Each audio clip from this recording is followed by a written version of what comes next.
Kosi watched from the hostel window as the three girls were dropped off. Each one of them came out from the front seats of different cars as a man stood there opening the door of the car for them. Then, they each were hugged by the men with some kiss planted on their forehead. They were soon outside the fence of the dormitory.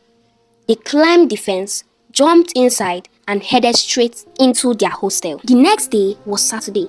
The girls were to go to the school salon to make their hair. It was a large salon that had different stylists working in it. But before any girl entered the salon, the three queens must first go and make their hair. They paid the hairstylist extra money to concentrate on only but their hair. The whole school waited until they were done with their hair. After they were done, then the other girls would go and make their hair. But Kosi was from a poor background. She attended St. Georgina's prestigious boarding school, which was an all-girls boarding school because of the scholarship she got. She and Nkechi were the only two girls who won Madam Margaret's prestigious scholarship. That was what gave them the chance to be at St. Georgina's. Hair grooming at St. Georgina's incurred an extra expenses. She and her friend Nkechi made simple weaving styles for each other. They could not afford the luxury of the school salon because the pocket money they received from their parents was barely enough for them. They were soon done with their hair. They left the lobby and went straight into their hostel and settled down. But Sandra, Jennifer and Mona Lisa could not hold their laughter. Just take a look at them, ugly monkeys. They don't understand that beauty is money. Some other students also joined with them at their laughter. At the ending side of the dormitory stood their corner. The beddings were the finest beds in the whole of St. Georgina's. Their corners were finely decorated with flowers. As they sat there at their corner with crossed legs, there in front of them were packs of milky popcorn with some smoothies. Kosi and Nkechi walked briskly past them, but just as they passed, Kosi stumbled and fell down, mistakenly pouring away their smoothie. I'm sorry, she muttered as she stood in front of them, trembling. You poor thing, Mona Lisa sneered. Have you ever seen a smoothie all your life? You have to pay for it, and this is 10,000 naira. Kosi opened her mouth in astonishment. I can't afford that huge sum, she said. If you know you can't afford it, then better watch the way you walk. After apologizing profusely, she let Kosi go. The next day, in class, as Kosi read her books, Mona Lisa came towards her, sparking up a conversation. You are studying hard, aren't you? She began. Yes, of course, replied Kosi. Well. We have an outing next week, and if you will come along with us, then we'll accept you as one of us.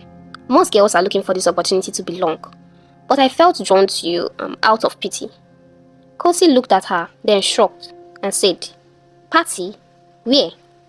Are you the only girl in St. Georgina's that does not know that the three partying princesses always leave for their party on Saturdays? Whether the school regulation accepts it or not, our parents are influential. As you know, and here at St. Georgina's, we make the rules. Even the chief security officer is at our service. Kosi nodded understandably. She had always admired the three girls. They are so gorgeous and their parents are rich too. Okay, came her reply, her voice slightly trembling. That night, Mona Lisa sent one of the students to take some grilled catfish and smoothie to her corner. Kosi ate it happily. So this is what these girls used to enjoy, she said aloud to herself as she licked her hands after eating. Mona Lisa's father is a politician, while both Sandra and Jennifer's father were honorable members of the House of Representatives. That fateful Saturday night was the first time Kosi joined them for their party. As she prepared for the Saturday night out with the girls, her friend Nkechi caught up with her after she came back from the salon. Kosi, you now make your hair at the school salon? Nkechi asked. Yes, replied Kosi, her voice audacious and firm. I thought we agreed to be making each other's hair. Nkechi continued. Yes, that was before. Levels have changed, including previous agreements. But Kosi, Nkechi said persuasively, don't you think becoming friends with these girls is risky? It might get you into trouble. Trouble? Asked Kosi. I've been in this school for more than a year now, and the three partying princesses have never gotten into trouble. Do you think I'm not using my head? Kosi continued. They are the who is who in this school, and are above the law. If I join them, I also will be above the law. Nkechi was left to herself. No one agreed to make her hair for her. As for Kosi, she now makes her hair, especially with the three partying princesses. For the first time since she entered St. Georgina's prestigious school, Kosi felt among. Kosi was a slim, tall, and brown-skinned girl. She soon fitted in with the girls as they taught her how to catwalk, talk smoothly, and gesture with her body while talking. You need to master these skills, especially knowing that you are joining us to go out for clubbing. The impression you give the men will tell how much of gifts and money they will be willing to part with you.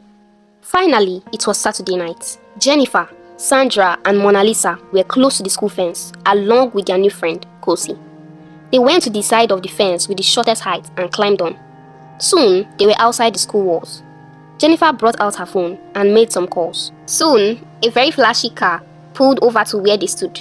A very handsome young man came out of the car and gave Jennifer a hug. He kissed her on her forehead, saying, "See my baby, oh, I've missed you so much." Then he opened the front door for her, while Mona Lisa, Sandra, and Kosi sat at the back seat. He drove them straight to his house. The mansion was a sight to behold, with its grand entrance, manicured gardens, and a swimming pool that sparkled under the moon. The interior was just as impressive, with modern decor, state-of-the-art amenities, and a spacious living area that could easily accommodate a small party. As they entered inside, Kosi gasped under her breath. She tried so hard to catch her breath at the lavish riches the environment exhumed. The sound of the soft music from the DJ and the complementing disco lights left Kosi in awe. As soon as the girls entered, both Sandra and Mona Lisa went straight to impress their own boyfriends, Ifani and Chidi. Kosi stood at the sitting room, awkwardly looking at the girls. This was exactly what her mother warned her against when she won the scholarship. Avoid men and concentrate on your studies. They only brought a distraction. She looked at the three girls as they kissed their boyfriends passionately and shamelessly. "Come on, girl," Mona Lisa said. "Loosen up a bit. Life is not all about books. You have to catch fun and enjoy." Kosi stood there, speechless, as she watched the ease with which the girls flung themselves on the men. As she wondered at the freedom with which the girls kissed the men, she remembered her mother's advice. Keep men at arm's length so that you can become useful to yourself. But these girls have never gotten pregnant, despite being free with men. As she thought about this, a man came to meet her. He was tall, handsome. His aura didn't go unnoticed. "Hey, fine angel. How are you doing? Can I keep you company?" Kosi's heart skipped a bit. "I'm fine, sir. Thank you," she replied. He sat down there as he introduced himself. "My name is Ekene," he said with a warm smile. "May I know your name?" "My name is Kosi," Kosi said shyly. "I like you. You look so very beautiful, like an angel," Ekene continued. Soon, the other three girls arrived with their glasses of whiskey on their hands. "Hey, Kosi," they said. "Hope you're catching on. You didn't take your drink." "Holy girl, you have to learn how to be a big girl now." Before the girls left, they had a lot of gifts from their boyfriends, clothes, money, and some gadgets. Soon, the girls were outside the school fence. They jumped over and entered their hostel. Kosi too was given a new iPhone by Ekene. "Take this phone, my angel, and also this money. Do not hesitate to call me whenever you need me." Kosi was so happy. She had never used an Android phone before, and here she was with an iPhone. She indeed has become one of the happening girls of St. Georgina's. Back at school, Kosi continued to call Mr. Ekene every day. When other girls are out of the hostel, the three partying princesses will put on their gadgets and begin to call their boyfriends. Kosi too will call Mr. Ekene. Mr. Ekene, on the other hand, will call her, praising her and calling her many sweet names. Kosi was indeed happy to have belonged. She now walks amongst the happening girls of the campus and have left Nkechi behind. By their next outing, they were in the same venue with their different boyfriends. Each of the girls entered the different rooms with their boyfriends, leaving Kosi and Mr. Ekene. As Mr. Ekene came forward to touch Kosi, but she protested, saying, "I can't do this. My mother had warned me against it." "Then why are you here?" said Mr. Ekene. "Give me the iPhone I gave you," he said angrily as he shoved her aside. When her friends returned, Mr. Ekene talked with them, saying, "Bring me a girl that knows what's up. I don't need these local girls who will come here to waste my time." When the girls arrived their hostel that day, they talked to Kosi, saying, "Look at how you have missed the opportunity to become a big girl. Why are you so childish? Your mother said, your mother said. Does it look like we don't have mothers? Is your mother here with you in school?" But what if I get pregnant?" Kosi asked. "There's nothing like that. And besides, we have drugs that can easily flush away that pregnancy." Finally, Kosi made up her mind. She wanted to be a big girl. After all, Mr. Ekene had promised even to marry her after her high school. Kosi threw herself at Mr. Ekene with reckless abandon. Every Saturday, she would go to their usual meeting place and they would eat and drink with their boyfriends. They would also sleep together with their boyfriends before going back to the hostel. Soon, it became a norm for Kosi to abort her pregnancies each time she became pregnant. As months progressed, Kosi became totally distracted from her studies. She moved from her position at the top of the class to having poor grades and results. She always feels weak in her body. She always feels like fainting most of the times. On one of the weekends, they had sneaked out as usual. They danced, ate, and drank as usual. After Kosi came back, she found out that her period was not forthcoming for some weeks now. She tested herself with the pregnancy kit they had in the hostel.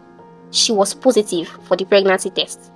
She went straight to take the abortion pills she had always taken, expecting the pregnancy to flush out as usual. But to her greatest amazement, the pregnancy was still there. She took even some more of the pills, and yet nothing happened. Kosi was in a dilemma. She did not know what to do. She quickly told her friends, Sandra, Jennifer, and Mona Lisa. The two could not help her. But why are your things always different? We always take care of our things since we started walking our lives in the streets. You just joined 6 months ago, and you want to put us into trouble. After they said this to her, they stopped coming around her, avoiding her like a plague. Her stomach was now beginning to bulge as her pregnancy has passed 3 months now. One Saturday night, Kosi was at Mr. Ekene's place. She went out all by herself. Since a month ago, Mr. Ekene learned that Kosi was pregnant. He had refused to pick her calls. She went to visit him in the place she had always known to be his house. She knocked at the gate, fully prepared to face him. To her greatest amazement, a very beautiful, elegantly dressed woman opened the gate. "I'm looking for Mr. Ekene," Kosi said, her heart racing up and down. "Oh, he drove my husband out," replied Madame Loretta. "Can I wait for him?" asked Kosi. "And who are you?" asked Madame Loretta. "I'm his girlfriend." Madame Loretta let out a laughter and then clasped her hands together and asked her, saying, "His girlfriend, or one of his girlfriends?" Kosi was baffled. Her heart began to race even more. "I can't go back, ma'am. I'm pregnant for him." "For what?" "For a married man whose wife and children are in the village." "But Mr. Kene had always claimed that this is his house," Kosi said, and both her hands and legs continued to tremble. "Young lady, listen very well," Madame Loretta said. "Ekene is our driver. We just traveled on a vacation for 6 months. That is why he began fooling around with women, claiming that this place is his house. Apart from his wife and children who are in the village, you are the third lady who has come here to claim that you are pregnant for him." Kosi was dumbfounded. She sat on the floor and put her hands on her head as she sobbed, cried and wailed. "Stop, my dear. Do you have a mother?" Madame Loretta asked. "Yes," Kosi replied. "If you know what is good for you, you go back to your mother," Madame Loretta advised. Kosi was left all to herself, her mother's advice staring at her face. She did not know what to do, whether to go back to her mother in the village or to go back to the hostel. She could not think, but all she remembered was that the money she had is not enough to travel back to the village. Even if she had enough money, can she face her mother after throwing away her advice? She soon decided to go back to the hostel and find a solution. She arrived at the hostel, climbing through the school fence as usual. As she laid down on her bed, Kosi thought about many things. If the school authority finds out that she's pregnant, they will expel her in a disgraceful manner. But facing her mother is something she cannot do. That night, she slipped to Mona Lisa's corner, kneeling down to beg her. She begged her to take her to an abortionist. Mona Lisa refused at first, but because of the way she cried and begged her, Mona Lisa agreed to help.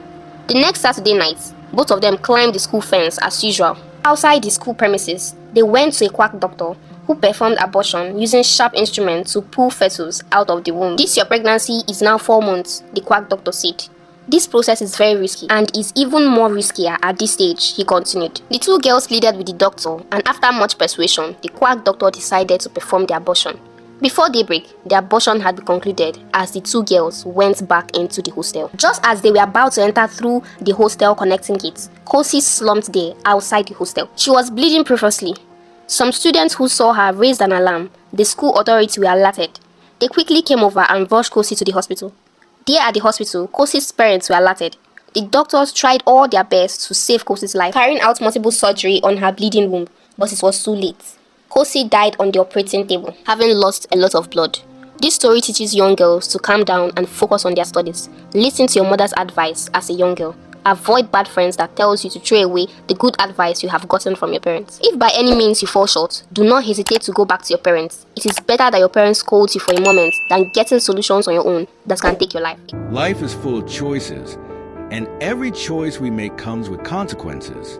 Koi had a bright future ahead of her, but she allowed herself to be influenced by the wrong friends. She wanted to fit in with the rich, glamorous girls at school, and in doing so, she abandoned her values, her studies, and the good advice of her mother. This story teaches us several important lessons. Choose your friends wisely. Not everyone who seems successful or powerful is a good influence. The partying princesses seemed untouchable, but in reality, they were leading dangerous lives. Surround yourself with people who uplift and encourage you to do the right thing. Education is the key to a bright future. Koi was in a prestigious school because of a scholarship, but she lost focus. The pursuit of quick money and temporary pleasures led her away from her studies, and in the end, it cost her everything. Listen to the wisdom of your parents. Koi's mother warned her about bad company and the distractions of men, but she ignored the advice. Parents and elders often speak from experience. If Koi had listened, she might have avoided the tragic path she took. Shortcuts in life can lead to destruction. Koi thought being with rich men would bring her a better life, but all it brought her was heartbreak, unwanted pregnancies, and ultimately death. There are no shortcuts to success, only hard work, patience, and good decisions. If you make a mistake, seek help from the right people. Instead of running to her mother for help, Koi tried to handle everything on her own, leading to a fatal outcome. No matter how bad your mistake is, it's always better to seek guidance from those who truly care about your well-being. In the end, this story is a powerful reminder that the choices we make today shape our future. Stay focused on your goals, respect yourself, and always choose the path of wisdom.